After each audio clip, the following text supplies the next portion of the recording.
Physics के first paper mechanics and oscillations में आज हम गैलीलियन ट्रांसफॉर्मेशन से आगे गैलीलियन इनवेरियंस थ्योरी गैलीलियन निश्चलता के सिद्धांत के बारे में पढ़ेंगे।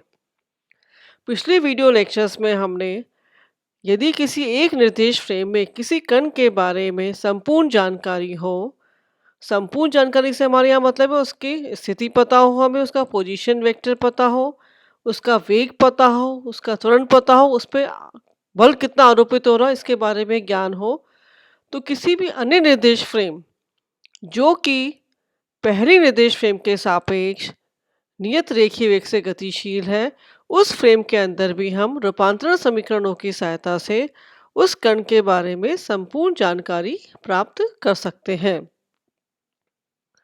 हमने पहली फ्रेम जिसके अंदर हमें कण के बारे में संपूर्ण जानकारी प्राप्त है, वो फ्रेम हमने जड़त्वीय निर्देश फ्रेम ली थी और हमने यह भी देखा था कि अन्य कोई भी निर्देश फ्रेम जो किसी जड़त्वीय निर्देश फ्रेम के सापेक्ष नियत रेखीय वेग से गतिशील हो, तो वो फ्रेम भी जड़त्वीय निर्देश फ्रेम होगी, अर्थात उसमें न्यूटन के पहले व दूसरे नियम का पालन होगा। उसके आगे आज हम गैलीलियन इनवेरियंस थ्योरी, गैलीलियन निश्चलता का सिद्धांत क्या होता है, ये पढ़ेंगे। यदि फिजिक्स के जितने भी नियम हैं जिस रूप के अंदर एक जड़त्वीय निर्देश फ्रेम में लागू होते हैं, उसी रूप में किसी अन्य निर्देश फ्रेम में जो कि जड़त्वीय निर्देश फ्रेम के सापेक्ष नियत रेखीय वेग से गतिशील हो, वे भी उसी रूप में लागू होते हैं, तो वो नियम गैलीलियन निश्चल कहलाते हैं। इस सिद्धांत को हम गैलीलियन निश्चलता का सिद्धांत या गैलीलियन इनवेरियंस थ्योरी कहते हैं। फॉर एग्जाम्पल, जैसे जब हमने एक जड़त्वीय निर्देश फ्रेम एस ली थी, तो उसके अंदर हमने बल की डेफिनेशन ली थी मास इनटू एक्सीलरेशन, या आरोपित बल के संवेग में परिवर्तन की दर के समानुपाती होता है। उसी तरह से हमने एस डैश फ्रेम जो कि एस फ्रेम के सापेक्ष नियत रेखीय वेग v से गतिशील थी, उसके अंदर भी हमने बल की डेफिनेशन वही ली थी मास इनटू एक्सीलरेशन। चाहे हम वेग कह लें चाहे त्वरण कह लें, इन सब की परिभाषाएं जो एस फ्रेम के अंदर थी वही एस डैश फ्रेम में भी थी। तो ये सब जो है बल की परिभाषा, वेग की परिभाषा, ये सब क्या है गैलीलियन निश्चल हो गए। दोनों ही फ्रेम में ये समान रूप से होते हैं। मुख्य रूप से संरक्षण के नियम जो कि हम जनरली किन्हीं दो कणों के मध्य टक्कर के संदर्भ में पढ़ते हैं, वो अपरिवर्तित होते हैं, वो सभी फ्रेम में समान रूप से लगते हैं।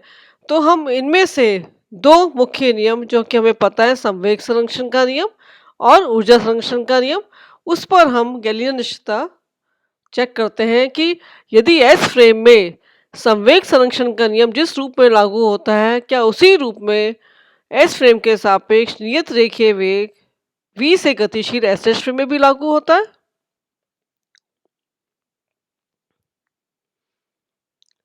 तो पहले हम लेंगे संवेग संरक्षण का नियम, उसके बाद हम लेंगे ऊर्जा संरक्षण का नियम। चूंकि गैलीलियन रूपांतरण समीकरण में संवेग अपरिवर्तित नहीं रहता है, संवेग में परिवर्तन होता है, क्योंकि वेग में परिवर्तन होता है इसलिए संवेग में भी परिवर्तन होता है। यह भिन्न भिन्न फ्रेमों में भिन्न भिन्न होता है, इसका मान जो है अलग अलग फ्रेम के अंदर अलग अलग होता है, लेकिन संवेग संरक्षण का सिद्धांत जो है वो अपरिवर्तित होता है, उसमें कोई परिवर्तन नहीं होता। इसे समझने के लिए हम एक निर्देश फ्रेम जो कि जड़त्वीय निर्देश फ्रेम है और जिसे हम एस फ्रेम कहते हैं, उसमें हम किन्हीं दो कणों की टक्कर को प्रेक्षित करते हैं, उन दो कणों की टक्कर को देखते हैं। माना ये दो कण हैं ए और बी, जिनके द्रव्यमान क्रमशः m1 और m2 है। कण ए का द्रव्यमान m1 है और कण बी का द्रव्यमान m2 है। टक्कर से पहले कण ए का संवेग जो था वो टक्कर से पहले कण ए का वेग u1, कण बी का वेग u2, टक्कर के पश्चात ए का वेग v1 हो जाता है और बी का वेग v2 हो जाता है। यहाँ पे सब पे ये एरो के निशान है, ये सदिश राशियां हैं, है ना, टाइपिंग की मिस्टेक की वजह से रह गई हैं।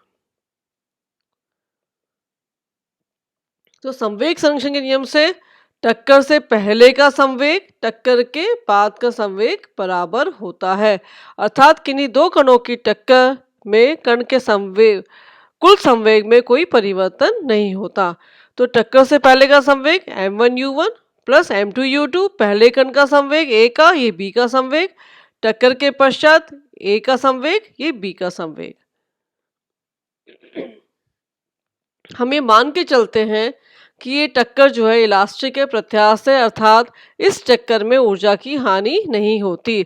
अब इन्हीं दो कणों की टक्कर को हम एक अन्य निर्देश फ्रेम, जिसे हम एस डैश फ्रेम कहते हैं, इसमें प्रेक्षित करते हैं।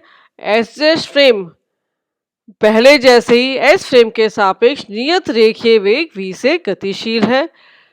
इस फ्रेम के अंदर हमने माना कण a और b के द्रव्यमान क्रमशः पुनः m1 m2 है, लेकिन टक्कर से पहले का वेग हमें पता है वेग तो परिवर्तित होता है, इसलिए u1 डैश है a का और b का है u2 डैश है।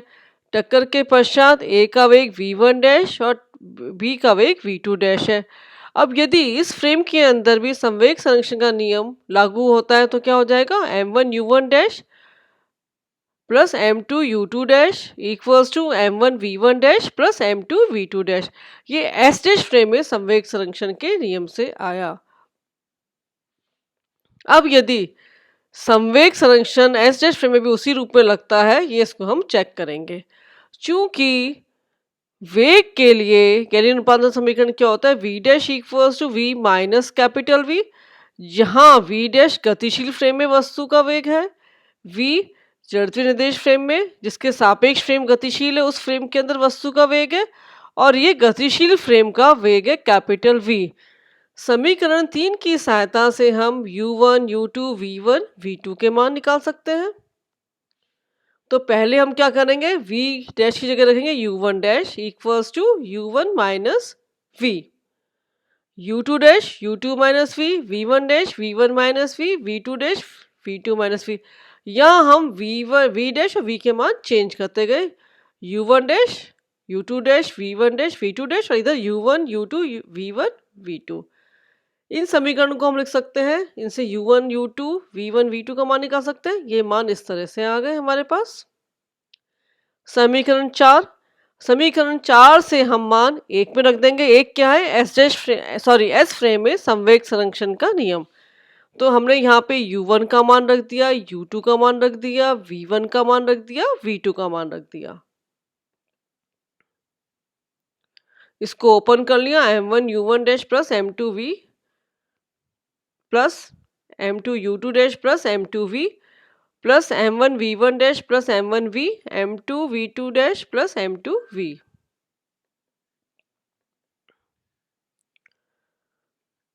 ये कट जाएंगे और हमारे पास आ जाएगा m1 u1 dash plus m2 u2 dash equals to m1 v1 dash plus m2 v2 dash, जो कि क्या है, इक्वेशन 2 है।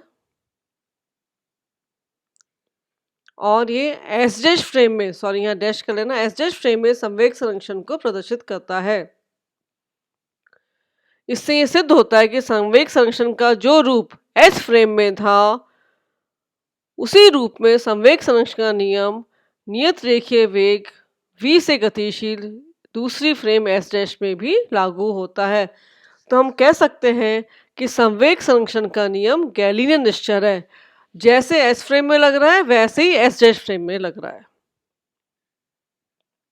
नेक्स्ट है ऊर्जा संरक्षण का नियम, law of conservation of energy. संवेग के जैसे ही गैलीलियन रूपांतरण में ऊर्जा P जो है वो परिवर्तित हो जाती है, क्योंकि रूपांतरण समीकरण में वेग का मान परिवर्तित होता है। लेकिन ऊर्जा संरक्षण का नियम जो है संवेग संरक्षण के नियम जैसे ही अपरिवर्तित रहता है। तो हम जैसे हमने संवेग संरक्षण के नियम में किया था उसी तरह से हम दो कणों की टक्कर को हम एक जड़त्वीय निर्देश फ्रेम S में प्रेक्षित करते हैं। माना ये दो कण A और B है, इनके द्रव्यमान क्रमशः m1 m2, टक्कर से पहले A का वेग u1, टक्कर के पश्चात वेग v1, B का वेग टक्कर से पहले u2, टक्कर के पश्चात v2 हो जाता है।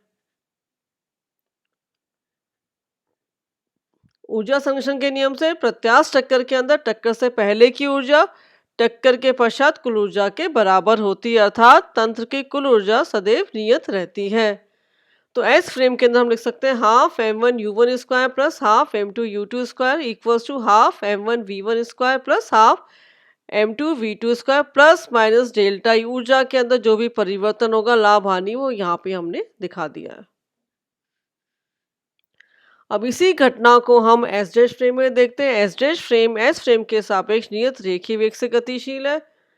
द्रव्यमान इस फ्रेम के अंदर दोनों कणों के समान है, m1 m2 है, लेकिन वेग चूंकि परिवर्तित होते हैं तो ए का वेग टक्कर से पहले u1 डैश, टक्कर के बाद v1 डैश, बी का वेग टक्कर से पहले u2 डैश, टक्कर के पश्चात v2 डैश है। ऊर्जा संरक्षण के नियम से half m1 u1 dash square plus half m2 u2 dash square equals to half m1 v1 dash square plus half m2 v2 dash square plus minus delta. यह हमने दोनों फ्रेम के अंदर समान ही रखा है। पुनः गैलियन रूपांतरण समीकरण किसके लिए? वेलोसिटी से हमारे पास आ जाएगा v dash equals to v minus capital V। इस वाले समीकरण से हम u1 u2 v1 v2 के मान निकाल लेंगे, जैसे हमने पहले निकाला था सेम उसी तरीके से मान निकाल लेंगे। और समीकरण 1 में 4 से u1 u2 v1 v2 के मान रख देंगे।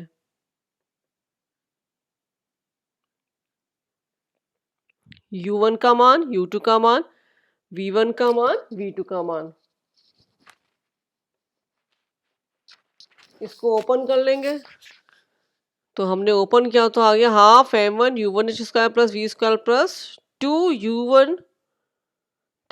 u1 डैश डॉट आएगा यहाँ पे डॉट v। ऐसे यहाँ पर भी डॉट आएगा, सब जगह यहाँ पर ही डॉट आएगा, इसको करेक्ट कर लेना। इसको ओपन कर लिया हमने तो half m1 u1 square plus half m1 v square plus 2 से 2 कैंसिल हो जाएगा m1 u1 dash dot v half m2 u2 dash square plus half m2 v square plus m2 u2 dash dot v। और इसी तरह से right hand side के अंदर भी आ जाएगा। तो हम देखें लेफ्ट हैंड साइड में भी हाफ m1 v स्क्वायर है, यहाँ पर भी, तो दोनों कैंसिल हो जाएंगे। ऐसे ही m2 v स्क्वायर और m2 v स्क्वायर वाली टर्म जो है वो कैंसिल हो जाएगी और हमारे पास बच जाएगा इस तरह से। अब यहाँ पर हम लेफ्ट हैंड साइड में देखें तो इन दोनों टर्म्स के अंदर जो स्क्वायर वाली है सेम कलर की, यहाँ पे v कॉमन है, इधर भी ऐसे v कॉमन है। तो हमने v कॉमन लेके इस तरह से लिख दिया तो हमारे पास आ गया half m1 u1 square plus half m2 u2 dash square plus m1 u1 dash plus m2 u2 dash dot v। यहाँ पे इक्वल्स टू आएगा, टाइपिंग मिस्टेक थोड़ी सी ज़्यादा हुई इक्वेशंस के अंदर।